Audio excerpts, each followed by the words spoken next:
Publik yakin uang korupsi Johnny G. Plate mengalir ke partai akibat omongan Nasdem tentang safari Anies.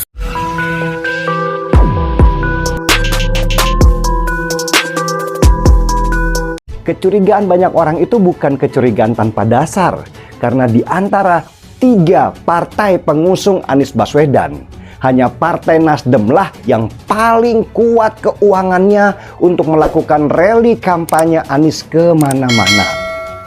Semisal akhirnya kejaksaan membongkar bahwa ternyata aliran dana korupsi dari Kominfo akhirnya mengalir juga ke Partai Nasdem, maka itu akan jadi bom yang lebih besar karena berdekatan dengan Pilpres yang sebentar lagi akan diselenggarakan. Pantas aja beberapa waktu ini Partai Demokrat, salah satu koalisi Nasdem, gerilya lagi kemana-mana, termasuk ke Partai Golkar dan Gerindra.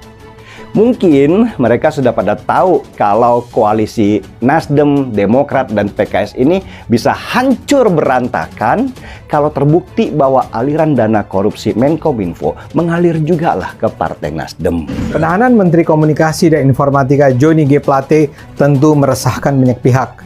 Salah satu yang mungkin terdampak adalah kampanye pencalonan Presiden Anies Baswedan. Logikanya sederhana. Plate adalah menteri dari Nasdem.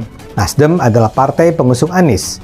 Kerugian negara yang diakibatkan kasus korupsi Plate mencapai lebih dari 8 triliun rupiah.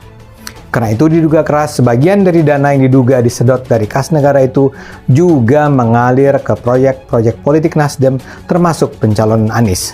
Terkait dengan aliran dana dan sebagainya tentu saja saat ini masih kita dalami dan nanti tunggu saja.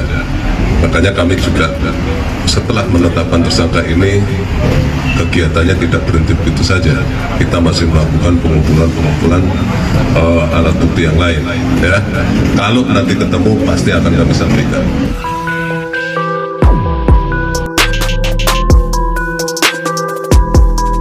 Publik merasa yakin uang korupsi BTS Menkominfo Johnny G. Plate sebanyak 8,32 triliun rupiah mengalir ke partai akibat omongan Nasdem tentang safari politik Anies Baswedan. Melalui akun Twitter @CynthiaK, seorang netizen mengunggah berita berjudul "Alasan Nasdem biayai safari Anies Baswedan, memang dia tak punya duit meski mantan gubernur." Menurutnya berdasarkan hal tersebut, ia yakin bahwa uang korupsi Johnny G. Plate pasti ada yang mengalir ke Nasdem, karena Anies pernah safari politik menggunakan jet pribadi.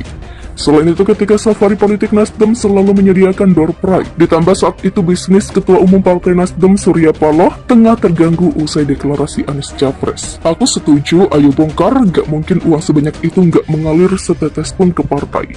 Apalagi bisnis ketum partainya lagi seret pasca deklarasi pencapresan. Demikian ungkapnya. Kampanye keliling, pakai pesawat jet pribadi, mengadakan door prize buat kumpulin massa. Demikian sambungnya pada Kamis 15 Mei. Sementara itu, Surya Paloh mempersilahkan Kejaksaan Agung untuk melakukan pemeriksaan atau pengecekan aliran dana kasus korupsi Johnny G. Plate ke partai. Paloh menegaskan partainya mempersilahkan pemeriksaan dengan tangan terbuka. Itu bagus, ini yang memang dikehendaki partai ini. Partai ini menginginkan transparansi yang seutuhnya. Sekali lagi saya katakan transparansi yang seutuhnya, kata Paloh. Paloh mengatakan dengan gamblang bahwa pihaknya menyebut profesionalisme kejagung. Menurut Paloh, pada prinsipnya Nasdem bebas dari intervensi siapapun dan kepentingan politik manapun, sehingga tidak ada alasan untuk tidak mempersilahkan pengecekan aliran dana tersebut. Jadi kalau kawan-kawan tanya Nasdem memberikan dukungan sepenuhnya atau setengah, totalitas kita akan berikan dukungan itu agar semua kita tuntaskan. Kalau enggak, sia-sialah kita untuk memperjuangkan suatu misi besar membawa kemajuan bangsa dan negara, menjaga demokrasi negeri ini dan menegakkan rasa keadilan dan sesuai dengan komitmen kebangsaan kita. Demikian tegasnya.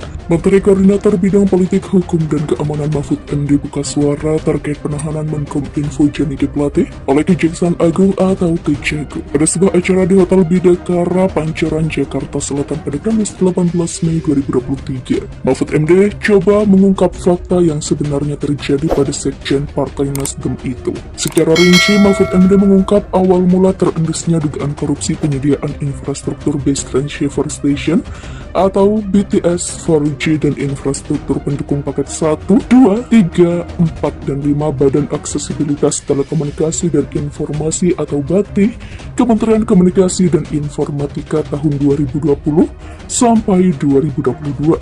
Menurut Mahfud MD, pengusutan perkara dugaan tindak pidana korupsi tersebut sudah dimulai sejak tahun 2020.